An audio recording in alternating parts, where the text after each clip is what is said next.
Now, a few years ago, there was this massive discussion on the internet about Swedish people apparently not feeding kids that came over. And some people then got Finland, Norway, Denmark, Germany, and well, the Netherlands involved. So it was said that Dutch people are greedy, stingy, and frugal. I will explain my stance on this feeding thing later and my experiences and thoughts. But first, we're going to look at the definitions of each of those words that I just said, according to the Cambridge Dictionary. Greedy means a very strong wish to continuously get more of something, especially food or money. Stingy means unwilling to spend money small in amount. Frugal means careful when using money or food, or of a meal cheap or small in amount. So greedy, stingy, and frugal are thought of differently in every culture, which makes sense, obviously, because we're not a monolith. And we all have different associations with the words, but generally these words have a negative connotation and are associated with cold people or cold, not welcoming. So the Netherlands is famous for being a frugal country, and also we generally have a mindset of doe maar normaal, dan doe je al gek genoeg, or act normal and then you're acting crazy enough. We don't tend to be show-offs, but often despise people that are and do because they are seemed arrogant and again a show-off. I've read an interesting Vice article, which I will, like all my sources, I will link them down below. So a young man came at an early age from Croatia to the Netherlands and eventually did his PhD research on stereotypes at the University of Amsterdam. In his research, he discovered a pattern, contrast, and stereotypes. On one hand, you have the down-to-earth and stingy people, and on the other side, you have people with a temperament that easily spend money, stereotypes, like I said. These sorts of stereotypes and patterns are found everywhere, all across the world, even within countries. So in the Netherlands, for instance, you have the down-to-earth or rude Frisians. In the north, you have, the fun and giving warm Brabanders and Limburgers. In the Balkan regions, you'll see that the Slovenes are seen as more sober, and the reason, according to the research, is that the Slovenian economy has always been doing better than other countries inside former Yugoslavia, and then people think you need to be greedy or stingy in order to achieve that. All these stereotypes have one thing in common. They are created by history and have been ingrained into our brains for centuries and will continue to exist. Another reason why the Netherlands and the European North is seen as more sober and, less willing to spend things is because of religion. There are way more Catholics in the south of Europe, and in the north, there are more Protestants, which is more sober and less extravagant. So that also helped create the image that the north was more stingy and frugal than the south of the European continent. Like the researcher of the article stated, what if you eat at 10 different Dutch families and only 2 or 3 of them are frugal? Which one will you remember? You will most likely remember the frugal families because that's already the bias that you had in your brain. It's the confirmation bias. On the other hand, Dutch people also give more money to good causes like charities than most people in the world. So does that mean that Dutch people are frugal or not? Or frugal on some parts and very generous on other parts? Perhaps it depends on what you associate with being frugal or generous. Is it food, money, volunteering? What is it? Now, there's also a big influence of the English language on Dutch stereotypes. Going Dutch, etc.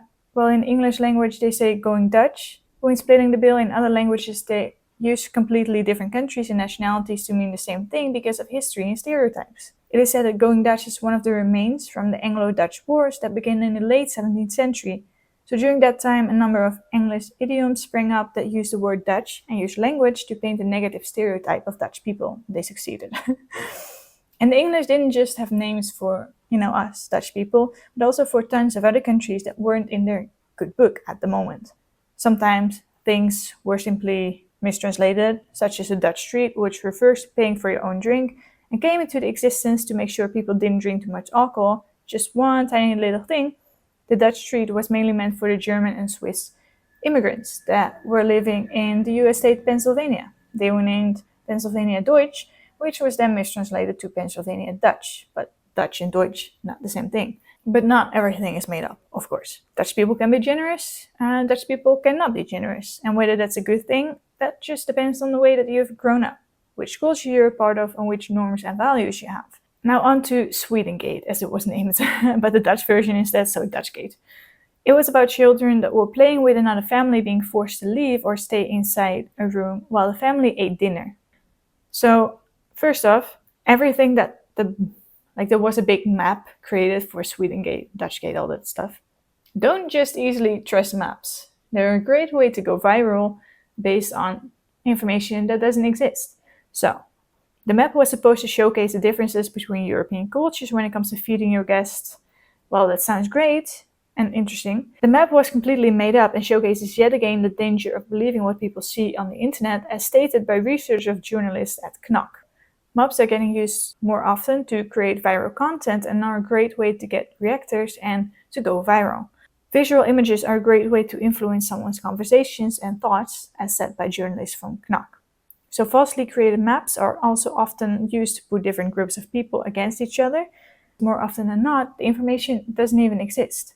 So we have a false map and then a viral Twitter thread and that stated that this situation can be explained from the medieval Viking culture, that did the rest. And before you knew it, Swedengate was really going viral. But what people don't know is that before this map and the Twitter discussion, the subject of visiting a house of a friend and having to wait in another room until they are finished with dinner was already a viral thread on Reddit, like a discussion. The creator of the map first stated that his map was based on research, later admitted that he had used the Vice article that I just quoted in another part of this video on stereotypes to create a map, whereas nothing in the entire article states anything remotely close to what the map says that it does. So the map was false. But now on to cultural norms. So I've never seen or heard that happening in the Netherlands. That doesn't mean it doesn't exist. I just have never seen it in my region. So I will tell you what happened in my region. I'm in the upper northwest and in the countryside of the region. It was mostly expected that we just had dinner waiting for us at home, and it's often seen as rude to just feed someone's child while there's dinner waiting for them already at home. But I've also been often asked whether I would want to join for dinner, and then I would have to ring my parents and ask whether that was possible or not. And dinner time in the Netherlands is also generally family time, so it's a way to discuss the entire day, what happened, everything. You're less likely, to discuss everything open if there are other people on the same table. But could I join people for dinner when I was a kid? Yes. Could other kids join us for dinner when they were kids? Yes. Both things happen often enough for me, so. And for those that said that the kids were starving, because that's what people seem to think, no, people get snacks. You're not just starving like that. That doesn't happen. They get snacks and stuff, but they would just eat dinner at home. And if you're not invited for dinner, I guess just go home. That was the norm in my area. It's not like they would chase you out of the house. It's just normal for us to go, as it's expected that, you have dinner waiting for you, and you're often, right around the corner or in the next village over. So I do think that people went completely overboard with the whole you're starving your kids thing, which is, like I said, definitely not the case. So yeah, I hope that this helps you understand a little bit better. Also, what one calls not hospitable in their culture, the other calls it respectful, and these kind of things are not black and white, obviously. Your normal is not everyone else's normal, and the other way around. Now, how does the Netherlands do when it comes to supporting charities and other good causes? Pretty well in comparison to the rest of the world when it comes to the number of donations that are made, and according to research of philanthropic studies at the Vrije Universiteit of Amsterdam. The amount in 2018 has never been so high. That was 5.7 billion euros that was donated.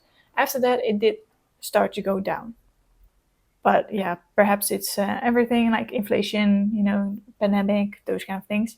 So, like I said, not many countries in the world donate more than the Netherlands. In the World Giving Index of 2018, the Netherlands is located on the 11th spot, and Indonesia is the number 1. So, statistic, the number of gifts is what counts and not the amount of money, because the money donated is obviously fitted to the income of a certain country.